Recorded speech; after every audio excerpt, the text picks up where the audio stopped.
오늘 우리가 육적 세계에서 일어나는 일에 치우쳐서 영적 세계에 대한 것을 잘 느끼지 못하고 있다고 한다면 이제부터 오늘 저와 여러분들이 영적 세계에 대한 관심을 크게 가지게 되길 간절히 소망합니다. 그래서 오늘 설교의 제목이 내가 본즉입니다. 다시 말하면 체험입니다. 내가 영적으로 보아야 하고 영적으로 만져야 하고 영적으로 내가 맛을 보아야 합니다. 이 영적 체험을 어떻게 하느냐에 따라서 영적인 삶이 깊어지느냐 깊어지지 않느냐가 결정됩니다. 영적 세계를 아예 못 보면, 영적 세계에 대해서 아예 듣지 못하면 그럼 그 사람은 100% 육적인 삶을 살 수밖에 없습니다. 자, 그래서 오늘 여러분들에게 네 케이스를 함께 보고 싶습니다. 첫 번째, 내가 본즉이라고 하는 주인공, 우리가 읽은 성경 말씀 이사야서입니다. 이 이사야서는 이사야라고 하는 선지자가 처음에 선지자로 부름받는 순간을 그려놓은 것이 오늘 우리가 읽은 본문의 말씀입니다. 우시야 왕이 죽던 해에, 그렇습니다. 지금 오늘 우리 눈에 보기에는 언제 이 부름을 받았느냐 하는 것 그렇게 중요하지 않습니다. 우시야가 어떤 왕이고 어느 시대고 이거 알면 더 좋겠지만 그렇게 중요하지 않습니다. 중요한 것은 우시야가 죽던 해에 이사야라고 하는 사람이 무언가 보았다고 하는 겁니다. 성경 말씀은 이렇게 시작하죠. 우시야 왕이 죽던 해에 내가 본즉 그랬습니다. 우시야 왕이 죽던 해에 내가 봤다라고 말합니다. 사람이 본 것과 못 본 것하고는 차이가 크죠. 뭘 봤을까요? 자, 놀랍게도 주께서 높이 들린 보좌에 앉으셨는데, 자, 하나님을 배웠습니다. 하나님을 배웠습니다. 주께서 높이 들린 보좌에 앉으셨는데 그의 옷자락은 성전에 가득하였고 스랍들이 모시고 섰는데 각기 6날개가 있어서 둘로는 자기 얼굴을 가리고 둘로는 발을 가리고 둘로는 날갯짓을 하면서 날아다니는데, 그냥 날아다니는 게 아니라 서로 부르면서 하는 말이 있는데 그 말은 거룩하다 거룩하다 거룩하다를 외치고 있었습니다. 만군의 여호와여 주의 영광이 온 땅에 충만하도다 라고 천사들이 하나님을 찬양하고 있습니다. 그런데 그렇게 천사들이 서로 화답하는 소리를 듣는데, 그런데 지금 이사야라고 하는 사람의 귀에 들리는 이 소리, 귀에 들리고 눈에 보이는 그 광경은 문지방의 터가 요동을 합니다. 여러분 상상해 보시죠. 우리가 지금 앉은 자리가 막 지금 요동한다 생각을 해 보시죠. 성전의 연기가 충만하다, 하나님의 영광이 충만했다 이렇게 말해주고 있습니다. 여러분 지금 이전에는 못 봤습니다. 이전엔 못 봤는데 이사야라고 하는 사람이 하나님 앞에 부름을 받을 때에 눈이 열렸습니다. 영적인 세계에 대한 눈이 열리죠. 이 영적 세계가 눈이 열리면서 하나님이 보이는데 하나님이 높이 들린 보좌에 앉으셨습니다. 상상이 안 가죠? 높이 들린 보좌, 높이가 얼만큼 됐을까? 보좌는 얼만큼 컸을까? 그런데 그 보좌에 앉으신 이로부터 그 옷이 흘러내리는데 그 옷자락이 성전에 가득했다. 그럼 여기가 천으로 가득했다는 말인가? 그건 아니겠죠? 그럼 성전에 가득했다. 그 하나님의 그 옷자락이 성전 전체를 휘감고 있는 그 분위기를 우리가 연상할 수 있죠. 그리고 천사들이 하나님을 감히 뵙지 못하고 두 날개로는 얼굴을 가리고 두 날개로는 발을 가리고 그리고 날면서 하나님을 찬양하는 내용, 거룩하다 거룩하다 거룩하다. 얼마나 거룩한지, 그 하나님의 영광이 얼마나 큰지 이 문지방의 터가 요동하면서, 여러분 이거를 봤어요. 지금 이사야가 봤어요. 이걸 보는 순간 어떻게 됐습니까? 그는 이렇게 말합니다. 내가 말하되 화로다 나여 망하게 되었도다. 나는 입술이 부정한 사람이여 입술이 부정한 사람 중에 거주하면서 만군의 여호와이신 왕을 배웠음이로다 그랬습니다. 여러분 하나님을 배웠는데 기뻐 뛰고 날고 뛰어야 되는데 왜 그랬을까? 자, 하나님을 보자. 하나님의 광경, 하나님이 계신 그 천상세계를 봤는데 그걸 보자 그가 어쩔 줄 몰라 합니다. 자기 스스로 이렇게 얘기를 합니다. 바로다 나여 망하게 되었도다. 바로다 나여 망하게 되었다. 여러분, 쥐구멍이라도 있으면 찾을 것 같은 그런 분위기지요. 내가 입술이 부정한 사람인데, 입술이 부정한 사람들 가운데 살면서 내가 하나님을 배웠다고 두려워 떨고 있는 모습을 볼 수 있습니다. 무엇입니까? 그렇습니다. 하나님을 배웠는데 하나님을 뵙자 하나님의 그 거룩함에 압도가 돼서 땅바닥에 엎드려 두려워 벌벌 떨고 있는 이사야의 모습입니다. 오늘 우리가 육적인 세상에서 돈이 있다고 또는 건강하다고 또는 지위가 있다고 그리고 큰 소리 지르고 다른 사람 앞에 어깨를 내세우고 배를 내밀고 살아가고 있는 게 이 세상 아닙니까? 그런데 여러분, 놀랍게도 여기서 가진 것 때문에 큰 소리 친 사람이 하나님의 얼굴을 하나님이 계신 곳을 바라보는 순간 엎드려서 망하게 되었다고 주저앉아 있는 이 이사야라고 하는 사람을 뵈면서 우리가 무엇을 느낍니까? 뭔가를 본다라고 하는 것 대단히 중요한 일입니다. 만일 이사야가 이걸 보기 전에는 하나님에 대해서 어떻게 생각을 했고 천상세계에 대해서 어떻게 생각을 했을까요? 하나님을 보기 전에 이 하늘 문이 열리고 하나님이 계신 곳을 보기 전에 그가 살았던 그가 가진 생각과 그가 가진 감정은 어떠했을까요? 전혀 다른 감정이겠죠. 그는 영적 경험을 합니다. 그는 하나님을 배웠습니다. 천사들의 세계를 보았습니다. 하나님이 거룩하심을 깨달았습니다. 그러므로 자기가 죄인임을 깨닫게 되면서 두려워 떨었습니다. 그때에 천사 중 하나가 그 부젓가락으로 재단에 활활 타오르는 그 숯불 하나를 가져다가 이사의 입에 대주면서 이렇게 말합니다. 보라, 이것이 내 입에 닿았으니 내 악이 제하여졌고 내 죄가 사하여졌느니라. 그랬습니다. 우리 안에 있는 죄가 사함을 받게 되었다.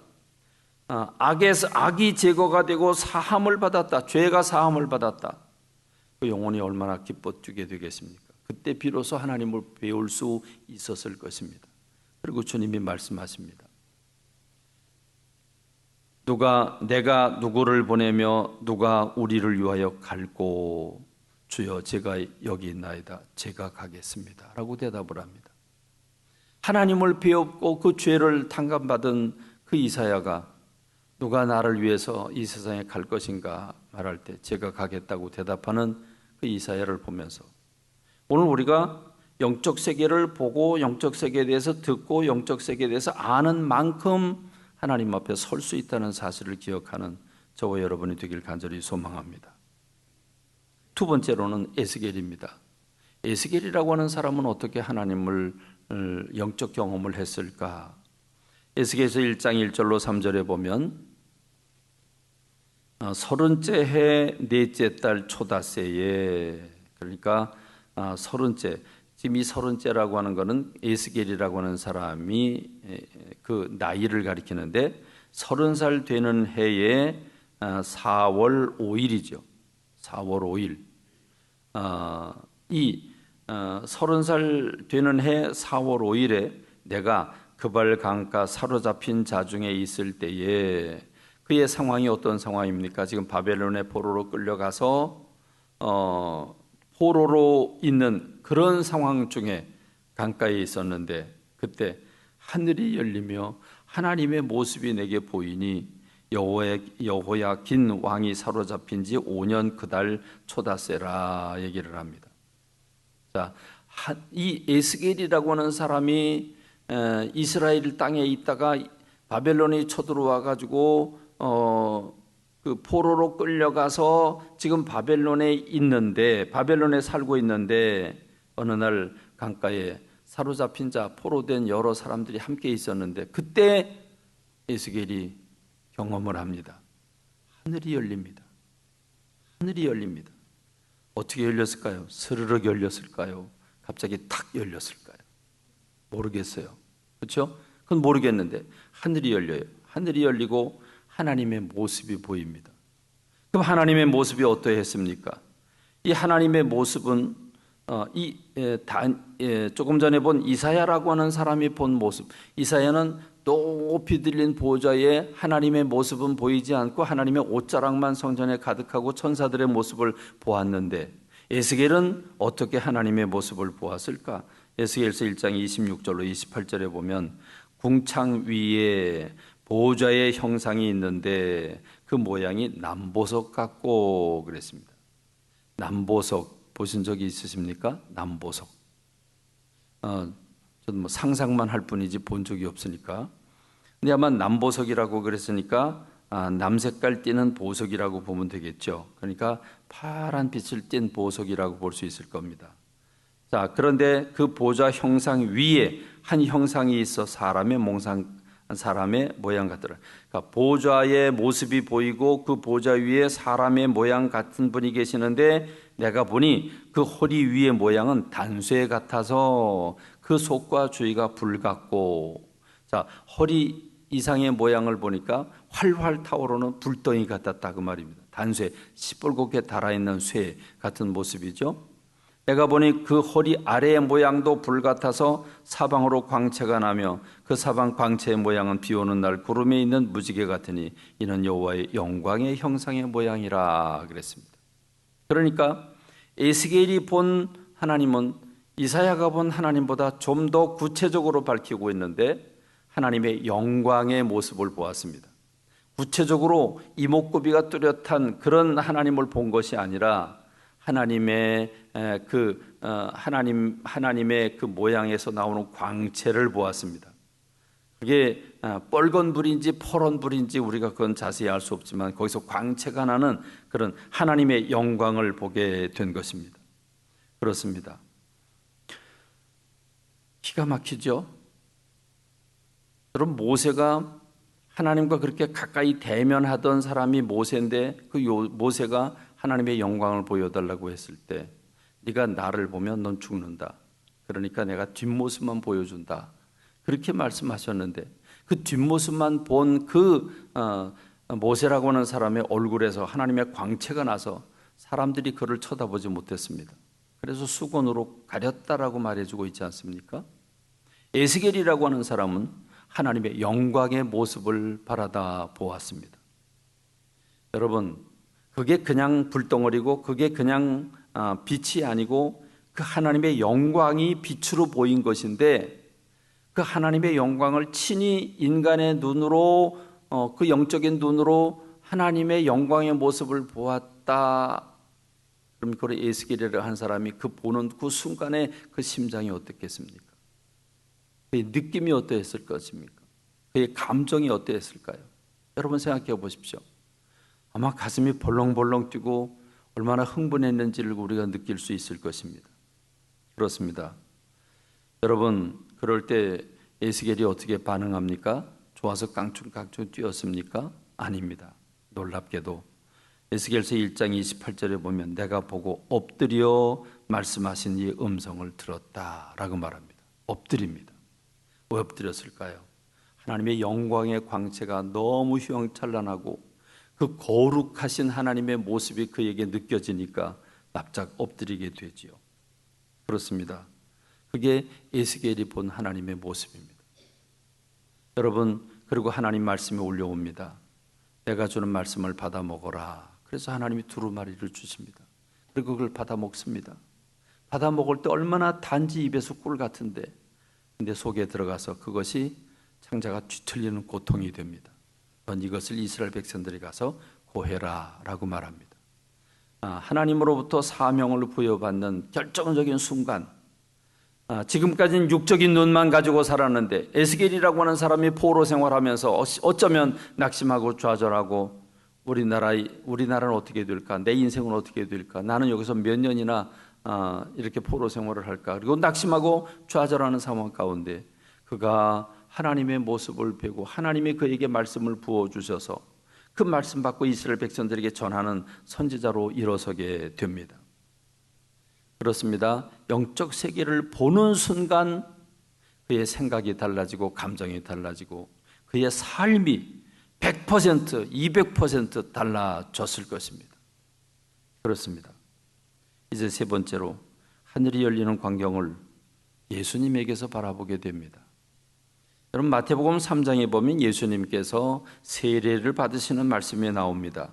요단강에서 세례를 받으시는데 세례 요한에게 세례를 받지요. 세례 요한이 펄쩍 뜹니다. 내가 주님께 세례를 받아야 되는데 어떻게 주님이 나에게서 세례를 받습니까? 안 됩니다. 말도 안 됩니다. 주님 말씀하시죠. 허락해라. 우리가 이와 같이 하여 모든 의의를 이루는 것이 합당하다. 그래서 요한이 허락을 했다라고 말합니다. 자, 예수님에겐 죄가 없습니다. 죄가 없는 예수님 왜 세례를 받아야 합니까? 세례를 받는 것은 죄 때문에 죄의 씻음을 확인하는 것인데 예수님이 세례를 받아야 할 이유가 없죠. 그러나 인간의 죄를 짊어지고 이 땅에 육을 입고 오셨기 때문에 예수님 그 죄 때문에 세례를 받으셨어야 했습니다. 그래서 세례를 받으시는 겁니다. 그런데 여러분 지금 말씀드리려고 하는 건 세례가 아니라 세례를 받으시고 물에서 나오는데 마태복음 3장 16절에 보니까 하늘이 열리고 그랬습니다. 하늘이 열리고 하나님의 성령이 비둘기같이 내려 자기 위에 임하는 것을 보았다 이렇게 말합니다. 그리고 음성이 들립니다. 이는 내 사랑하는 자, 내 기뻐하는 자라 이렇게. 이는 내 사랑하는 아들이요 내 기뻐하는 자라는 음성이 들립니다. 여러분 보십시오. 예수님도 이 땅에 오셔서 사역을 시작하기 전에 예수님의 사역의 시작점은 하늘이 열리고 하나님의 성령이 그에게 임함으로써 그때부터 그가 예수님이 이 땅에서 사역을 시작하시게 됩니다. 여러분 예수님에게 지금 예수님이 세례를 받으시고 나오실 때 하늘이 열렸다라고 하는 것, 하늘이 열렸다고 하는 것, 이 하늘은 우리가 말하는 저 대기권 밖에 있는 저 상층권을 가리키는 게 아니죠. 저 하늘을 가리키는 게 아니죠. 눈에 보이지 않는 영적 세계, 하늘 세계, 하나님의 나라를 가리킵니다. 그렇습니다. 우리는 저 높이는 하늘을 상징적으로 생각하지만 저 하늘은 아니죠. 우리가 저 하늘을 벗어나 봤잖아요. 벗어나 봐서 인공위성을 띄워서 다 보니까 그게 지금 우리가 말하는 이 하늘, 저 대기권을 가리키는 게 아니죠. 그렇습니다. 영적인 하나님의 나라입니다. 하늘이 열렸다. 그리고 하늘로부터 성령이 비둘기처럼 임했다. 그리고 음성이 들렸다 했습니다. 여러분 예수님께서 이렇게 사역을 시작하기 전에 하나님의 하늘문 열어주시고 성령을 부어주셔서 저와 함께 하시면서 하나님께서 얼마나 이 일을 기뻐하셨는지, 예수 그리스도가 이 땅에 오셔서 그가 순종하고 세상을 구원하기 위해서 보내신 그 뜻이 이루어지는 막중한 순간, 이제 이 세례를 받고 나서부터 시험받고 이제 복음을 전하시게 될 텐데 하나님 얼마나 기쁘셨으면 쌍수를 들어 환영하면서 이렇게 예수님에게 용기를 주셨을까라고 하는 것입니다. 그렇습니다. 예수님이 이걸 경험하면서 하나님의 그 말씀을 들으면서 예수님이 어떤 생각을 가지셨을까요? 요한복음에 보면 예수님이 아버지께서 일하시니 나도 일한다. 아버지께서 나보고 하라고 했으니 나도 한다. 아버지께서 늘 하나님을 가리켜 아버지라고 말하면서 하나님과의 소통이 이루어지는 걸 볼 수 있습니다. 아무리 밤을 새워서 기도를 하더라도 새벽같이 빈들에 가셔서 기도하신 이유가 무엇입니까? 하나님과의 소통입니다. 하나님으로부터 끊임없는 이 은혜와 사랑과 능력을 공급받으시는 모습을 우리가 볼 수 있죠. 그렇습니다. 예수님도 하늘이 열리고 성령이 임하셨고 주님의 음성을 듣고 사역을 시작하셨습니다. 그리고 이제 네 번째 우리가 케이스로 여러분에게 소개를 드리는 것은 스데반이라고 하는 사람이죠. 스데반. 여러분 이 스데반이라고 하는 사람 초대교회에서 순교자 아닙니까? 돌에 맞아 죽은 사람입니다. 복음을 전할 때 그들이 마음에 찔립니다. 마음에 찔리면 회개를 하면 되는데 마음이 찔리니까 그들이 귀를 막고 그리고 돌을 던져서 스데반을 죽이게 됩니다. 여러분, 스데반이 이렇게 죽임을 당하는 위기의 절대절명의 순간에 스데반이라고 하는 사람에게 어떤 일이 일어나는가? 사도행전 7장 54절에 보니까 그들이 이 말을 듣고 마음에 찔려 그를 향하여 이를 갈거늘 스데반이 성령이 충만하여 하늘을 우러러 주목하여 하나님의 영광과 및 예수께서 하나님의 우편에 서신 것을 보고 말하되 보라 하늘이 열리고 인자가 하나님 우편에 서신 것을 보노라 그럽니다. 하늘이 열리고 그랬습니다. 하늘이 열리고 예수님이 하나님 우편에 서신 것을 보고 있다 말하고 있습니다. 그러자 그들이 그 소리를 듣자마자 큰 소리를 지르고 귀를 막고 일제히 달려들어 밖으로 내치고 돌로 칠세 증인들이 옷을 벗어 사울이라는 청년의 발 앞에 두었다. 그러자 스데반이 그런 와중에서 스데반이 돌을 맞으면서 이렇게 말합니다. 스데반이 부르짖어 이르되 주 예수여 내 영혼을 받으시옵소서 하고 무릎을 꿇고 크게 불러 이르되 주여 이 죄를 그들에게 돌리지 마옵소서 이 말을 하고 자니라 죽었다 이렇게 말하고 있죠. 여러분, 스데반이라고 하는 사람입니다. 맞으면 아픈 사람입니다. 사람들의 조롱을 받으면 괴로운 사람입니다. 인성을 가진 본능이 있는 사람인데 어찌 사람들이 자기를 지금 이렇게 저주하고 있고 돌로 치고 있는데 그게 재밌겠습니까? 재밌을 리가 없죠. 그런데 여러분, 이 고통스러운 순간에, 이 위기의 순간에 그가 하늘을 쳐다보고 저 하늘이 열리고 예수님이 하나님 우편에 계신 그 모습을 바라다 볼 때 그 영혼은 어떻겠습니까? 그 영혼이 얼마나 그 기쁨으로 그리고 그 하나님의 영광으로 가득 차게 되었겠습니까? 그럴 때 인간의 고통, 인간의 절규와 아픔 이런 것들은 온데간데 없이 사라지고 그 성령의 강력한 하나님의 영광의 광채가 그 영혼을 다 사로잡아 오히려 자기에게 돌을 던지는 사람들의 죄를 용서해달라고 기도하면서 그가 세상을 떠날 수 있는 사람이 되었다고 하는 것입니다. 그러므로 여러분, 우리가 육적인 일에 대해서 백과사전처럼 많이 알고 계신 분도 참 존경스럽습니다. 그렇게 세상 모든 지식이 많다는 게 얼마나 소중한지 모르죠. 모르면 돈 못 벌어요. 모르면 우리가 건강 해쳐요. 모르면 무지할 수밖에 없고 그만큼 힘들게 삽니다. 그런데 여러분, 세상 지식이 대단하고 세상의 건강도 대단하고 세상의 부귀와 권력도 돈도 많은 것도 좋지만 영적 세계에 대해서 무지하다면 그는 불쌍한 사람입니다. 그는 반쪽의 사람이 아니라 허무한 삶을 사는 것입니다. 왜냐하면 육체는 쓰러지고 없어지고 말 것이기 때문에 그렇습니다. 그러나 우리 영혼은 하나님께로 복귀하게 될 것입니다. 그리고 하나님의 나라 거기서 살게 될 것입니다. 그러므로 여러분, 우리는 기도에 몰입해야 합니다. 겸손히 무릎 꿇어야 되고 주의 음성 듣겠다는 마음을 가져야 합니다. 들어주세요라고 전투적이 하는 기도를 드리는 게 아니라 겸손히 말씀하옵소서라고 주님 앞에 엎드려야 합니다. 이게 10분, 20분 가지고 될 수도 있습니다. 길 가다가 주님 그러면서 바로 응답해 주실 수도 있습니다. 그러나 그것은 영성의 깊이입니다. 여러분의 영성의 깊이가 깊다면 주님과 어느 순간 어느 시간에라도 소통이 될 겁니다. 그러나 그렇지 않다면 몸부림치고 내 육적인 벽을 깨뜨려서 영적인 눈이 열려져야 비로소 가능한 일입니다. 저는 여러분 모두가 영적인 사람들이 되길 간절히 소망합니다.